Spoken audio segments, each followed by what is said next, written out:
Good morning, students. In last video, we have studied stories of two friends, the Sakal and the Vilas. What we have seen in those stories is very interesting to study. That the boy Sakal, he went to school. He got all the facilities for studies. His father sent him to study in college and done everything for studies. On the other hand, Vilas did not get a chance to go to school. The Sakal was physically strong and healthy because he was taken care of his food and the medical facilities in a proper way. So he did not to visit doctor.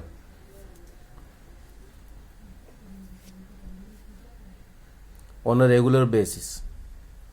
But on other hand,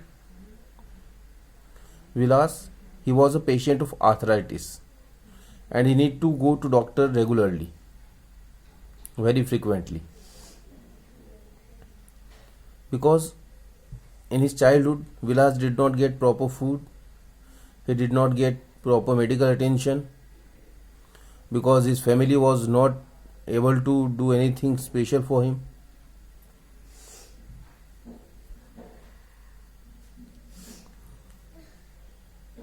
After completing their studies, the Sakal, he got degree in computer programming and found a good job in a private firm. Now, Vilas, because he didn't go to school, so he has to do the work what his mother was doing. So started the same work, and as his mother was earning a very meager income, he was also earning that much income, and he was just supporting his family.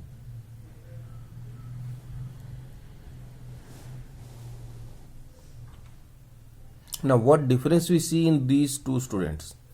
It is the several years of education. The Sakal, because he got the education properly,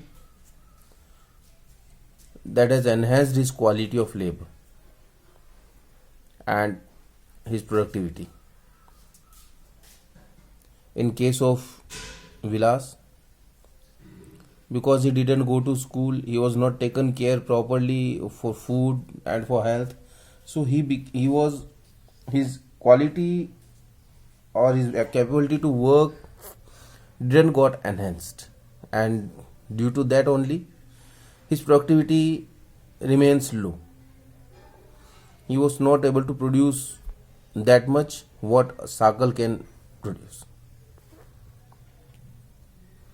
And as the productivity of a person increases, it adds to the growth of the economy. This is in turn pays an individual through salary or in some other form of his choice. Whatever the person is producing, he get salary in return or any other form of income in return. In case of Vilas, there could not be any education or health care in the early part of his life. He spent his life selling fish like his mother. Henceforth is due the same salary of unskilled labor as his mother.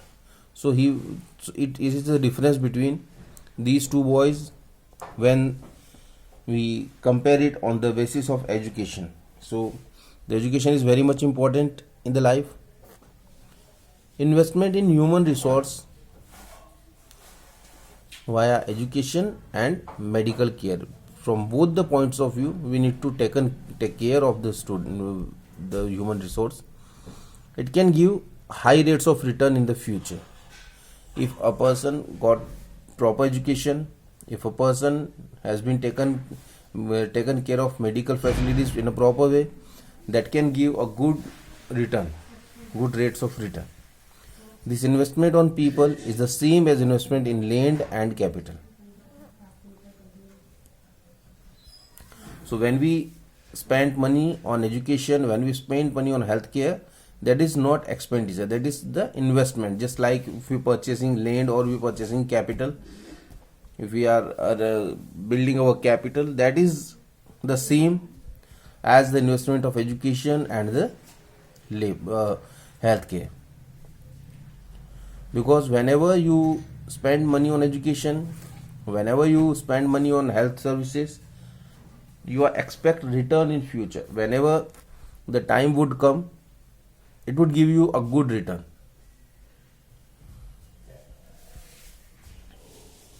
A child too, with investments made on her education and health, can yield a high return in the future in the form of higher earnings and greater contribution to society. Educated parents are found to invest more heavily on the education of their child. What we generally see in our surroundings is that the educated parents, they invest more on the education of their child because they know that how much return they can get. But the uneducated people, they do not spend much on the education of their children because they don't know the importance of the education or the returns what they can get by the education. But as generations get education, they started understanding the importance of education and they started investing more for the future generations.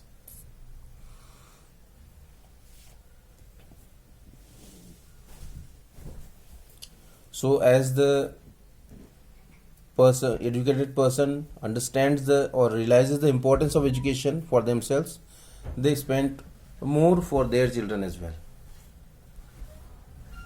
They are also conscious of proper nutrition and hygiene because they are educated, they know everything,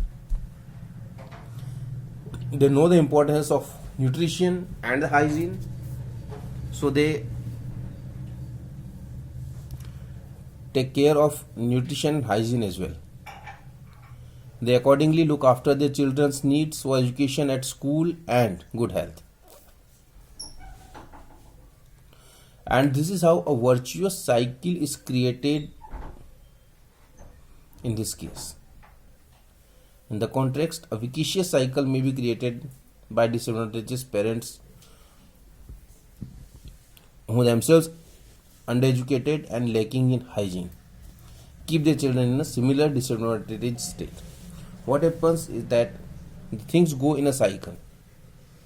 If a parent is educated, he will ask his son or daughter to study, he will take care of health properly, then they also will spend good on their children's study, and this will go on. And if the person is not educated, he don't understand the importance of education, then he will not spend much on his children's education. They will not be able to get good education, then they would not understand the importance of education, and this will go in a continuously in opposite directions. One is the virtuous cycle, and the second one is the vicious cycle. And what we do, we generally fall either in the vicious cycle or in the virtuous cycle, and this is how the things go on. Now we will study about the importance of the investment in human resource and the experience of different countries in the next video. Thank you.